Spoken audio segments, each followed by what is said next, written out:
À Daloa, dans la région du Haut-Sassandra, le port du casque est désormais obligatoire.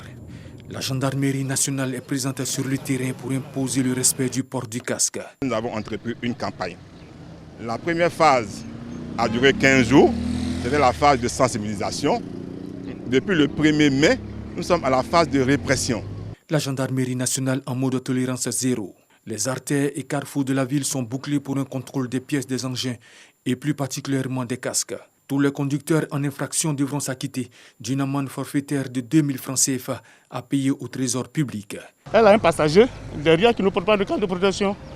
Donc c'est une amende qu'elle doit payer parce que le deuxième passager ne porte pas de casque. Vous êtes en infraction. On ne peut rien faire pour vous, sauf si vous vous acquittez de votre amende. Même les gendarmes payent, les policiers payent, les militaires payent. Donc CB, si elle ne paye pas, vous prenez la moto. Voilà, au bout de dériver les papiers qu'il faut, elle va venir payer l'amende, montrer le casque et puis elle reprend. Les usagers d'engins à 2 roues saluent l'action de la gendarmerie nationale qui vise à sauver des vies. La prochaine fois, je m'arrangerai à mettre un autre casque derrière pour les passagers. Ça va nous aider à sensibiliser les autres, voilà, pour pouvoir avoir des casques sur les motos aussi. J'ai mon casque et je suis là pour donner des exemples aux autres. Port de casque, vraiment, c'est pour nous-mêmes notre protection. Répression certes, mais la gendarmerie nationale profite de l'occasion pour sensibiliser les populations au port obligatoire du casque. Vous n'avez pas porté de casque. Quels sont les dangers? Moi, c'est les accidents. Les accidents. Oui. Est-ce que vous savez que quand on enfourche une moto, qu'on ne porte pas de casque, il y a deux choses. Si vous tombez sur la chaussée, la tête touche la chaussée, normalement, vous devenez autre chose.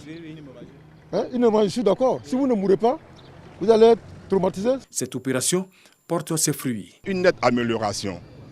Dans le mois d'avril, la première semaine, nous avons enregistré 9 accidents qui ont occasionné 5 décès malheureusement et 15 blessés. Mais la première semaine du mois de mai, avec la répression, nous n'avons enregistré que 3 accidents graves.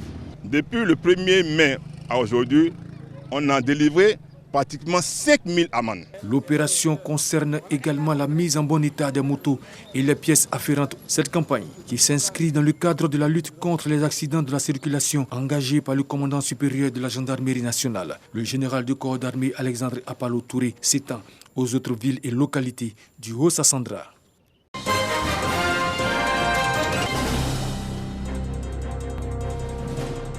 Ces personnes sont accusées de piraterie maritime. Elles comparaissent devant le juge. Après plusieurs jours de procès, elles sont déclarées non coupables par la Cour. Ceci est une mise en scène. L'objectif principal, c'est justement de tester la législation nationale, donc pour lutter contre la piraterie maritime. Dans notre cas, c'était le Code maritime et les articles 100 à 1008 et suivants.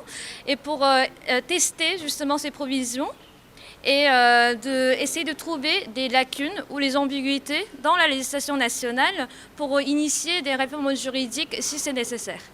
Nos braves soldats vont en mer, ils mettent leur vie en jeu, ils attrapent donc les trafiquants et parce que la justice ne suit pas, parce que les textes sont insuffisants, ces personnes sont relâchées. C'est ce qui s'est passé au cours de ce procès.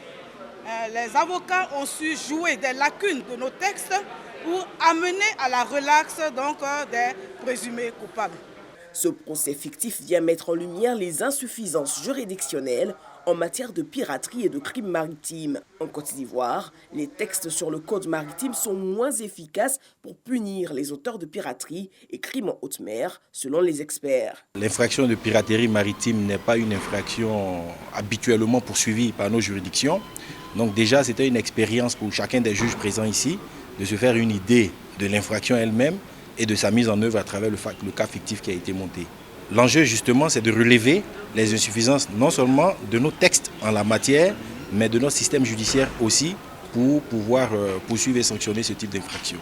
Cet exercice organisé par l'Office des Nations Unies contre la drogue et le crime, Interpol et le secrétariat permanent du comité interministériel de l'action de l'État en mer a permis de formuler des recommandations. Nous espérons d'ici quelques temps pouvoir améliorer le cadre juridique ainsi que les équipements donc, des différents acteurs.